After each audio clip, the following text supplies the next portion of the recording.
Ujjwal Kumar Chakraborty, I am from West Bengal, Asansol. Actually मैं कानपुर में अभी उत्तर प्रदेश कानपुर में हूँ।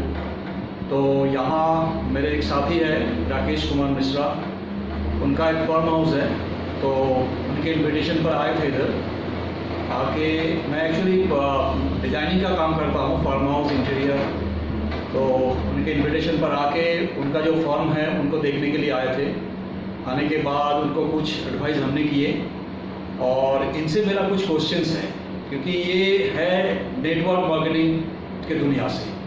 ये बैम्बू फार्मिंग के दुनिया में कैसे आगे हैं, ये हम क्वेश्चन हम इनसे पूछना चाहते हैं। ठीक बात कर रहे हैं आप।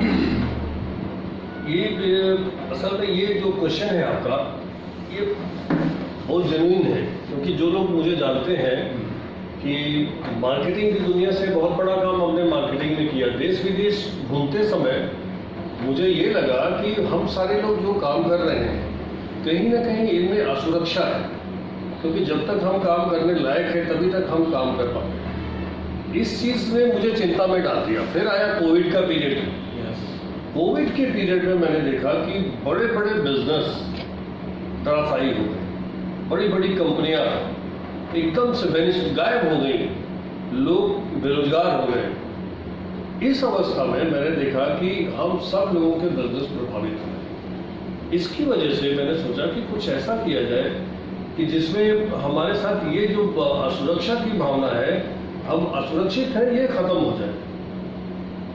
तो उस दौर में मुझको फार्मिंग की याद आई। और फार्मिंग में मैंने देखा, जब उस समय मैं पटाया में था, तो मैंने वहाँ पे एक किसान के माध्यम से देखा कि उनकी बैम्बू फार्मिंग का बहुत बड़ा काम था। तो मैं समझ नहीं पाया कि ये फार्मिंग कर रहे हैं किस लेकर है। फिर मैं दोबारा उनके पास गया, मैंने उनसे पूछा कि आप कर रहे हैं, इसका पर्पस क्या है। तो उन्होंने अपना पर्पस दिया, बताया, लेकिन मुझे ये लगा कि इस चीज़ को हूबहू हम अपने देश में अप्लाई कर सकते हैं। एग्जैक्टली, बहुत अच्छा। उस समय से मैंने छानबीन शुरू किया कि हम ये कैसे अपना करें। तो मेरी निगाह गई नॉर्थ ईस्ट में, क्योंकि नॉर्थ ईस्ट में बैम्बू का काम होता है, लेकिन वो भी अपने देश की आवश्यकताओं को पूरा नहीं कर पाते। अब हमें क्या करना था कि हमें ये जानना था कि हम इस दिशा में कैसे आगे बढ़ सकते हैं। तो इस प्रक्रिया में मेरे मित्र हैं श्री आशीष भट्टागर जी, जो बैम्बूरम के डायरेक्टर CEO हैं और भोपाल में रहते हैं। तो मेरी भेंट उनसे हुई, तो उनसे मिलने के बाद मेरा विजन क्लियर हो गया।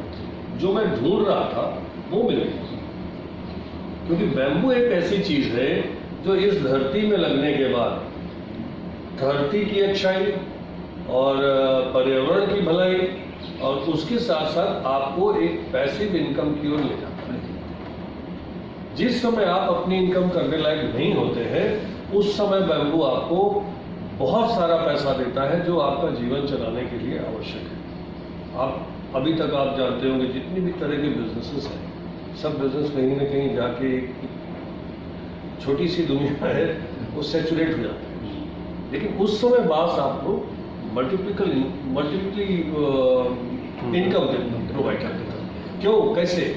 इसलिए क्योंकि आप एक बांस लगाते हैं तो उस बांस से आप अनेक बांस आप उत्पन्न होता है। उस अनेक बांस को जब आप विभिन्न प्रकार के कामों में लगाते हैं, इससे कोई एक इंडस्ट्री नहीं चलती। जैसा कि मैं जान रहा हूँ कि वो आप ये समझे कि आप नाना प्रकार के उससे इंडस्ट्रियाँ चलती हैं, और उन सब के उद्देश्य, उन सब की ज़रूरतें ये बांस से पूरी होती हैं। आने वाले समय में लकड़ी चली जाएगी, प्लास्टिक का उद्योग खत्म हो जाएगा, और जैसा कि हमारे भारत की सरकार चाह रही है कि कम से कम इस आपका पॉल्यूशन भी फ्री हो जाए, वाटरशेड भी इसमें बहुत बड़ी स्कीम है सरकार की। तो ये सारे उद्देश्यों की पूर्ति बांस से हो रही, जिसकी वजह से मैं बांस की ओर आया। और आज कानपुर में आपने देखा, अभी आप हमारे साथ हैं, तो हम सब लोग मिलकर बड़ा काम करेंगे और बहुत तगड़ा काम करेंगे, ये हमारा उद्देश्य था। चलिए, बहुत बहुत धन्यवाद। Thank you.